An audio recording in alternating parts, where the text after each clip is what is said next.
Hey everybody, this is my first time ever doing YouTube. My name's Gabe. I live in Louisiana. I've been trying public land deer hunting for a few years now. I've had some decent success in the past few seasons. As anybody new to deer hunting, you try to get as much information as you can on your area and just really how to navigate your woods and how to locate deer. And there's not very many videos on that in Louisiana. There's not very many channels that cover, habitat or gear or strategies for Louisiana deer hunting on public land. So that's what I'm going to attempt to do. I'm not very good at explaining things, but I'm going to do my best. Um, Few things to start. A couple things that everyone should know before trying to deer hunt on public land is rules and regulations. I heavily recommend reading all of the WMAs and the Army Corps of Engineers pamphlets, their rules, because they do have certain rules for different areas. Like one of the rules, I've got this right here, the saw blade. I see a lot of guys up north able to have them on public land, and you can't have it down here. If you have this in your pack, you'll definitely get a ticket on really any public land parcel. So this, if you have it in your bag and you plan on deer hunting, get it out of the way. Just get that out of your pack.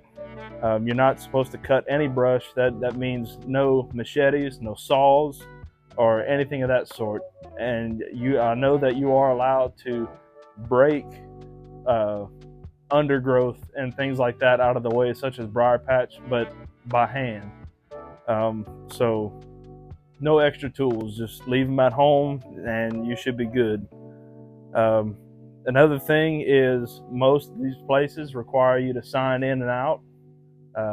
WMAs in Louisiana, they have the app that you can sign in and out of WMAs. That's very helpful instead of having to track down a a sign-in kiosk out there, all their little sign-ins. Um, this year, I'm going to approach it a little bit different. I've been going in by foot with no four-wheeler, no nothing, just walking in, and it's kind of tough because you got to be able to pass everybody else up. Most of the hunters around here go about anywhere from 200 to 500 yards off the trail and set up and hunt there, and that works sometimes, depending on the deer density in that area and how heavily it's hunted. But the areas that I hunt, it sees a lot of foot traffic, and that just doesn't work. So I end up going in anywhere from 1 to 4 miles into my public land areas that I hunt. I used a climber for a long time. Uh, it's a good way to climb out. It's a good way to get in a tree out there, but in the swamps, kind of hard because the trees have a lot of vines. They have, the bottoms of these cypress trees that sometimes you may have to climb are swollen at the bottom. They're bailed out, and you can't fit a climber on there unless you're an acrobat and you set it up above your head. And I'm not an acrobat. So this year I'm trying saddle hunting. I practiced with it a good bit. Um, they're very expensive depending on what brand you get. So I just went with the Hawk Helium saddle setup. It looks like a jumbled up mess right now, but I promise it is organized once you put it on. Um, and I'm going to do the one stick method. That's it. I've done a lot of research on it, and I think that's the way I want to go. So that's what I'm going to do. Something else that you can see, a crossbow right here, obviously. I do practice from time to time with a compound bow, but out on public land, you put in a lot of work and a lot of effort, and it'd be ashamed if you spooked your one shot for the day or for the week because you moved too much with a compound bow or something like that. So I know it's kind of cheating to some people, but I don't get to go, several days a week deer hunting. I have a five day a week job, so I'm stuck with the weekends. So I'm gonna increase my odds any way I can. So crossbow seemed like a pretty good Pretty good option for me. They do have rifle weekends and primitive weekends where I hunt, so I take advantage of those as well. Something else I bring a lot is my binoculars. I just started doing that recently because I've done a lot of research and I watch a lot of other guys on YouTube, like the hunting public. And man, I used to not like binoculars because I didn't understand all the adjustments and how to use them properly. And man, it's really a big time saver.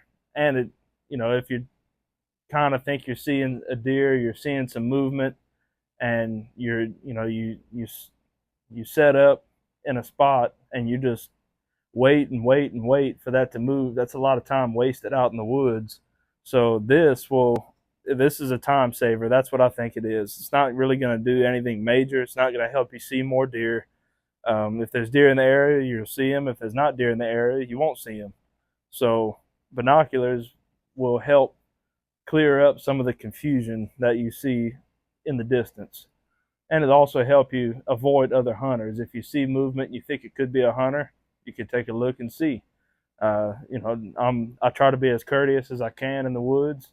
If I see somebody else up ahead of me, I bail out on the spot that I planned on going to if they're in between it, and I'll turn around and go find me a new area.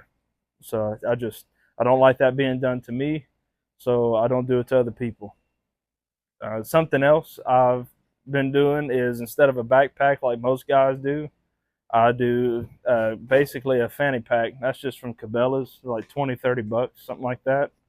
Pretty easy to pack in. You got your toilet paper, your phone pouch, and a call, some paracord. And during hunting season, I put more things in there, like your water bottle or snacks and essentials. Something else I highly recommend bringing, and I've never had to use it, and I hope I never will, is a snake bite kit. I've seen plenty of snakes, and I've almost stepped on plenty. Uh, at least I've almost done that enough to want to buy one. So I always keep that on me. I've heard that it works, and I've heard that it doesn't work, but I'm going to give it a shot if I get bit. I'm not going to just sit there and wait for something to happen. Um, Obviously, this year I'm using this kayak. That's what I was getting to earlier. I started rambling, but this kayak is going to help me a lot where I hunt. There's a lot of water access around, and I never really wanted to mess with a boat and a trailer and maintenance and paperwork. So this was my best low budget option and hassle free. I say hassle free. There's prep work and you got to paddle, but you don't have to maintenance a motor and you don't have to keep up with a trailer, and it really cuts down on the time of your process, getting ready and getting out of there. A few things that I have on here is a light bar on the front and a light bar on the back. Something that you're required to have in kayaks in Louisiana. Some sort of noise making device. I just chose a whistle. You can do an air horn or something of that sort. And you're required to have a white light that can be seen for 2 nautical miles. So that's what I have. So I've got my little battery hooked up in there on a switch. Light in the front, light in the back. This is not a typical kayak hunting setup at all. This was just a deal that I couldn't pass up. Got this thing for super cheap, so this is what I decided to use. And obviously, you can see that there's no room on the front or the back to put a deer, so this sled is my option. I'll just tether it to that back handle, and that's what the deer is going to go into. And I've tested it out myself.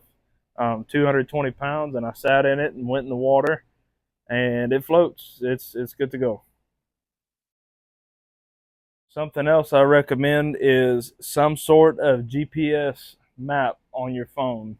Google Earth works too, works really good, but I like to use things like Basemap or Onyx or HuntWise. Any of those apps are going to work.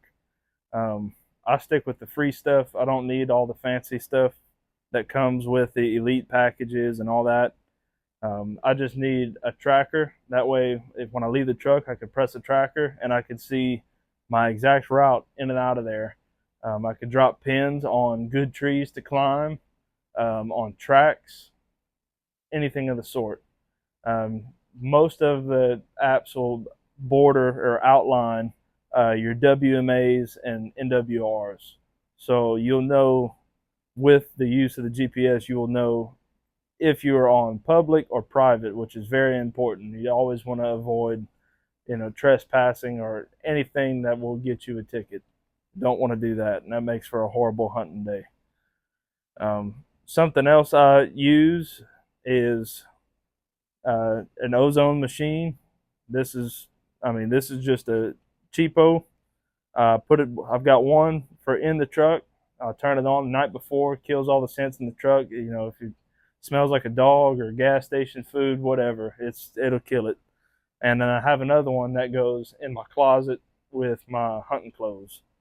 So I know that wind is always your best scent control, but it'll help kind of cover up some of your ground scent, and you don't want to.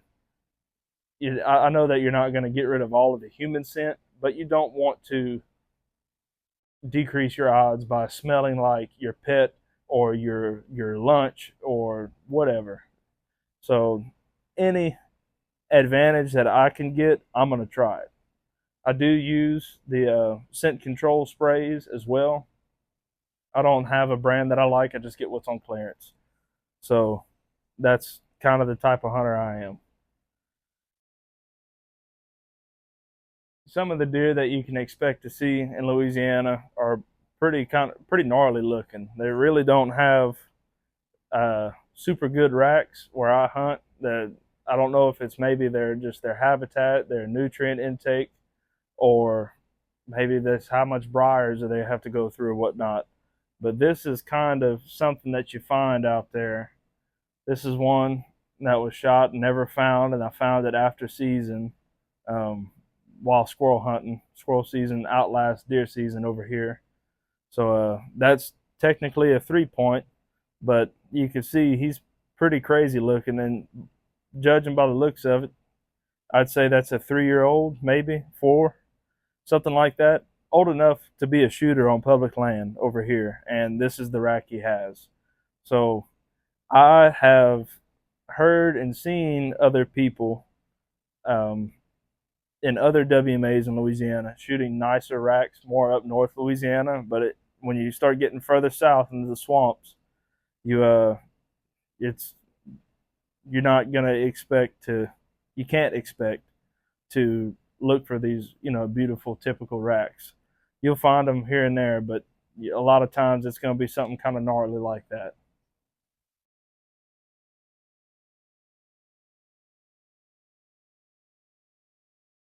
Yeah. So I know this was a very simple and kind of boring video, but it's my first video, and I'll be posting a lot more of my hunts and just the ins and outs of how I hunt when it comes season. Uh, it I'm gonna try to enjoy it best I can, and I think it's just gonna be fun for at least my family to see how I hunt out there in the woods. So I'll have a lot of hunting videos coming up. Thank you guys for watching.